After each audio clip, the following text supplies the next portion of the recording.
Belajar bersama, memfasilitasi diskusi kelompok yang efektif, bismillahirrohmanirrohim, dan bermusyawaratlah dengan mereka dalam urusan itu. Kemudian, apabila engkau telah membulatkan tekad, maka bertawakallah kepada Allah.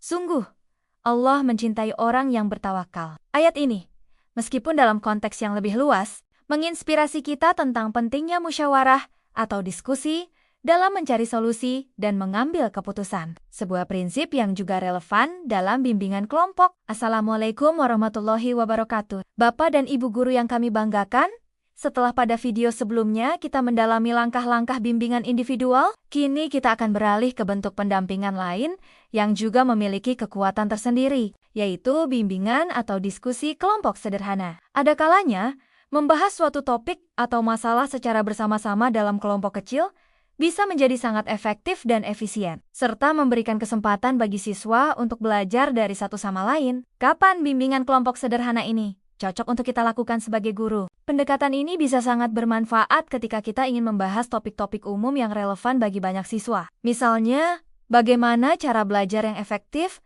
tips menghadapi ujian dengan tenang, pentingnya manajemen waktu, etika berinteraksi di media sosial, cara membangun pertemanan yang sehat, atau bahkan untuk merencanakan kegiatan kelas bersama. Selain itu, bimbingan kelompok juga bisa menjadi sarana untuk mengembangkan keterampilan sosial siswa, seperti bagaimana berkomunikasi dengan baik, bekerja sama dalam tim, menghargai pendapat orang lain, atau menyelesaikan perbedaan pendapat secara damai. Ini juga bisa menjadi cara untuk meningkatkan kesadaran siswa mengenai isu-isu tertentu, atau sebagai wadah bagi mereka untuk berbagi informasi dan pengalaman secara suportif, sehingga mereka merasa tidak sendirian dalam menghadapi tantangan tertentu. Penting untuk kita bedakan ya, Bapak atau Ibu, bimbingan kelompok yang kita fasilitasi sebagai guru lebih bersifat edukatif, preventif, dan suportif umum. Fokusnya pada diskusi topik, berbagi informasi, dan pengembangan keterampilan dasar. Ini berbeda dengan konseling kelompok yang dipimpin oleh guru BK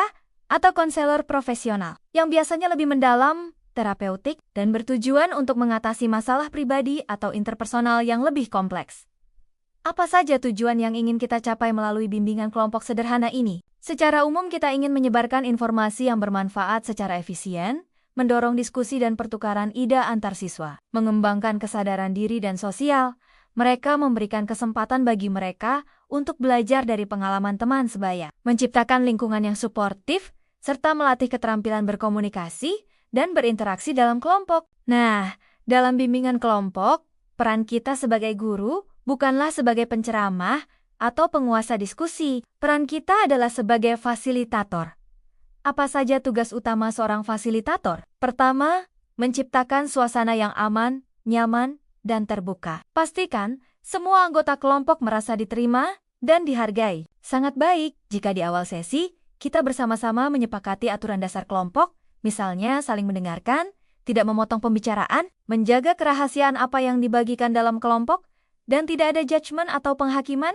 Kedua, memandu diskusi agar tetap fokus dan produktif. Siapkan topik atau pertanyaan pemantik diskusi yang menarik. Jaga agar diskusi tidak menyimpang terlalu jauh dari tujuan awal. Dorong partisipasi dari semua anggota, termasuk mereka yang mungkin cenderung pendiam. Ketiga, mendorong interaksi yang positif antar anggota kelompok. Fasilitasi agar siswa saling merespons, bertanya, dan memberikan dukungan satu sama lain. Keempat, mengelola dinamika kelompok. Kadang ada anggota yang terlalu dominan, ada yang terlalu pasif. Sebagai fasilitator, kita perlu bijak dalam mengatur alur agar semua suara terdengar. Kelima, membantu kelompok merangkum poin-poin penting atau pembelajaran yang didapat dari diskusi. Dan keenam, tentu saja, menjadi model perilaku dengan mencontohkan cara mendengarkan aktif, memberikan umpan balik positif, dan menghargai setiap perbedaan pendapat. Lalu, bagaimana langkah-langkah umum dalam memfasilitasi bimbingan kelompok sederhana ini? Dimulai dari tahap perencanaan, tentukan dulu tujuan dan topik diskusinya. Siapa target pesertanya? Apakah satu kelas penuh? Atau akan lebih efektif jika dipecah menjadi kelompok-kelompok kecil sekitar 5 hingga 8 siswa? Siapkan materi atau pertanyaan pemantik yang akan digunakan. Tentukan juga waktu dan tempat yang nyaman, kemudian masuk ke tahap pelaksanaan. Awali sesi dengan pembukaan yang hangat.